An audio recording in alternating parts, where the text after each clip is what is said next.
السلام عليكم ورحمة الله وبركاته. ازيكم عاملين ايه؟ يا رب تكونوا بخير وكويسين. النهاردة اكلة سريعة تنجز معاكي في الوقت لو انت مستعجلة تسعف معاكي ايه على طول.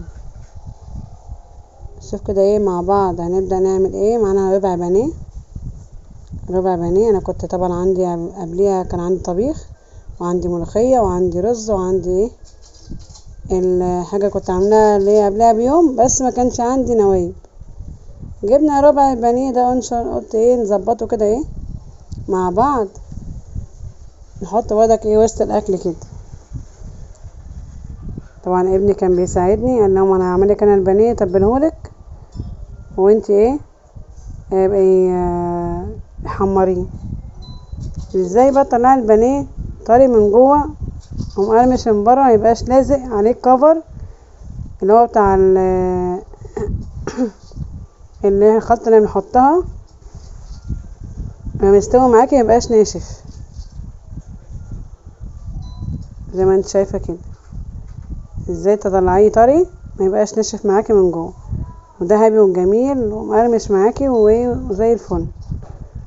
انا حطيت البانيه غسلته ونقعته في خل عشان لحمه يطرى، لحمه يطرى ماشي. وحطيت في البقسماط بتاعه التوابل بتاعته عادي، اللي هي الحاجات اللي هي طبعا الجاهزه اللي احنا كنا شايفينها معانا في اول الفيديو. ده بقسماط طبعا متجهز متبل بقى، ملح وحاجاته كلها موجوده فيه، غير البقسماط اللي بنجيبه عند العطار ماشي. والبيض لازم تحطيه في البيت، تغرقيه في البيت كويس قوي طبعا زي المعتاد، يعني احنا ايه مش حاجه افتكاسات يعني. ده بانيه عادي زي اللي احنا بنعمله على طول في بيتنا، بس في ناس بتعمله ناشف ويبقى الكفر بتاعه لازق فيه لزق كده ما بيبقاش طري من جوه، يبقى اللحم بتاعه بيشد من جوه، بيستوي بسرعه وبيشد. في ناس تقولك انا مبعرفش اعمل بانيه. طب ليه؟ تقولك لا انا مش عارفه اعمل بانيه.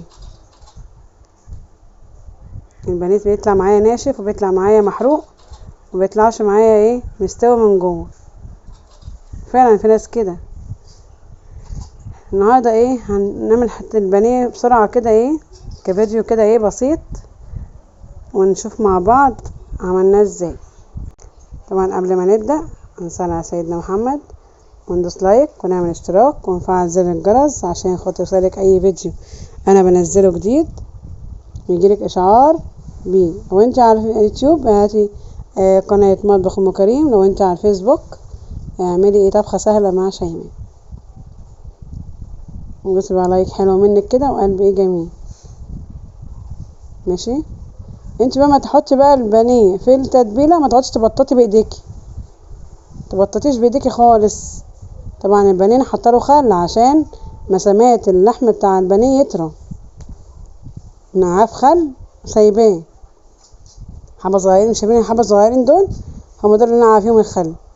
ما تبططيش خالص البانيه بايديكي نهائي، ما تحطيش كده وتمسكي وتطبطبي كده عليه بايديكي، لا يدوبك التتبيله تمشي من فوقيه كده تمر كده عليه كده زي ما احنا بنعمله كده قدامكم. انا طبعا معلمه العيال، ابني قال لي هو اساعدك انا ايه واعمل لك معاكي البانيه، قلت له يلا بينا ايه نعمل مع بعض. واقفه جنبه وشوف بيعمل ايه عشان خاطر برضك ايه لازم اعلمه الصح. شايفه بيهز الطبق ازاي، او تحطي بالمعلقه وتنزلي ايه عشان يبقى كله داخل فيه الايه التتبيله بتاعته. ما تمسكيش البانيه وتبططيه بايديكي كده الاتنين، لا كده هتلزقي الخلطه ومش هتخليه ان هو يطلع معاكي مقرمش ويطلع طبقه عندك ايه عاليه كده وتبقى ليها قرمشه حلوه كده. وكده خلصنا الكميه كلها، وهنسخن زيت على نار هاديه ما تبقاش عاليه خالص كده. بعد ما خلصناه كله هننزل بقى ايه على نار هاديه خالص كده، ما تعليش النار عشان ما يتحمصش معاكي من فوق وايه يبقى ني من جوه. لازم يتظبط والتتبيله بتاعته تبقى حلوه. لونه كده يبقى دهبي كده ومقرمش. معلش كان النور كان قاطع ومشغله ايه الكشاف من بعيد. هو اللي هيجي النور دلوقتي وابقى اورينا لكم النور وانا ايه شغاله. ماشي، بصوا بقى اللايك الحلو، اعملوا بقى متابعه، اعملوا اشتراك وفعلوا زر الجرس. انا سايبه النار على الهادي، يعني مولعه النار كده ايه، يعني ولا واطيه اوي ولا عاليه اوي، سايباها تستوي على اقل من مهلها. وكده البانيه شغال على البوتاجاز، موطيه النار عليه عشان يتحمر بالراحه ويستوي من جوه على مهله، ما يتحمرش وياخد لون على طول بسرعه من بره ويتحرق. انا عملت الفيديو ده ليه؟ مع ان كل الناس تعرف تعمله. انا عارف في ناس متعرفش تعمل بانيه. بالنسبه لي انا ده فيديو بسيط عشان خاطر تعرفي ازاي تعملي البانيه ويطلع معاكي مستوي. بروح عند ناس البانيه بيبقى ايه ني من جوه، بيشد زي ما هو عامل لون كويس لكن من جوه ني، والانسجه الفرخه كلها ناشفه وزي الطوبه عشان حطيته بدك على زيت سخن واستعجلت عليه. ماشي، كلنا طبعا شاطرين ونعرف نعمل البانيه، بس في ناس ايه يعني في الحاجه دي بسيطه بس ايه مش بيعرفوا يظبطوها صح. دي حاجه بسيطه كده تعليميه بسيطه عشان خاطر ايه نبقى كلنا ايه يعني الحاجه اللي محدش يعرفها يعرف. زي ما انت شايفه كده النار هاديه، طبعا مسرعه الفيديو، دي نار هاديه سايباه وكل شويه اقلب الجنب ده مع الجنب ده عشان ده يستوي وده يستوي وما ياخدش لون من جنب واحد غامق عن التاني، وده يستوي وده يستوي.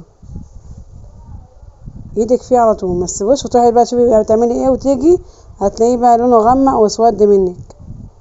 احنا عايزين لونه كده ذهبي كده وحلو ونتاكد ان هو ايه مستوي من جوه. زي ما انت شايفه كده، بص لونه عامل ازاي. اهو واحده دلوقتي ذهبي كده وجميله. هنطلع الاستوى وكده نكون خلصنا الكميه بتاعتنا. ده ربع بانيه مش حاجه يعني، بس ده ايه حاجه بسيطه كده قلت اوريها لكم عشان في ناس تعمل البانيه بالبيض، بيض بس تحطه على النار تقولك ده بانيه. والله العظيم بتحصل قدامي. ده فيديو بسيط، يا رب يكون فيديو عجبكم. متنسوش تعملوا لايك واشتراك ومتابعه، والسلام عليكم.